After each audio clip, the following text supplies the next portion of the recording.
തൃശൂർ പൂരത്തിന്റെ അനുഭവങ്ങൾ പങ്കുവച്ച് നടൻ ജയരാജ് വാര്യർ ഓരോ തൃശൂർ പൂരവും പുതുമയേറിയതാണെന്നും പൂരത്തിന് ലോകം മുഴുവൻ തൃശൂരിന്റെ മണ്ണിലാണെന്നും ജയരാജ് വാര്യർ പറഞ്ഞു.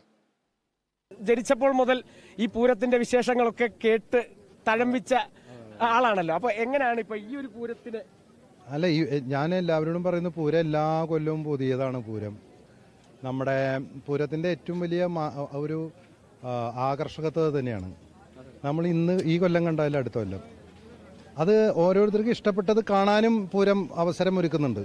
ചിലർ ആനകളെ മാത്രം കണ്ടുപോകും, ചിലർ ഘടകപൂരങ്ങൾ കണ്ടുപോകും, ചിലർ പൂരപ്പന്തൽ കണ്ടുപോകും, ചില ആൾക്കാർ ഇലഞ്ഞിത്ര മേളം മാത്രമേ കാണുള്ളൂ.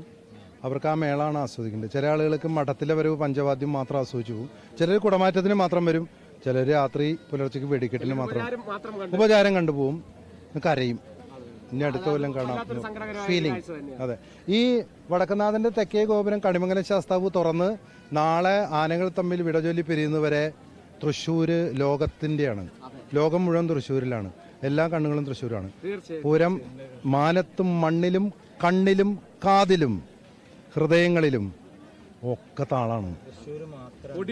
അതെ, പൂരം പൊടി പൊടിക്കുക, പൂരം പെടയാണ്. പിന്നെ ഈ കാണുന്ന ചൂടുണ്ടല്ലോ, ചൂട് പൂരത്തിനായി വന്നതാ. പൂരത്തിന്റെ ചൂടാണത്. പക്ഷെ ചൂട് തേങ്ങര മൂടാണ് ഞങ്ങൾക്ക്.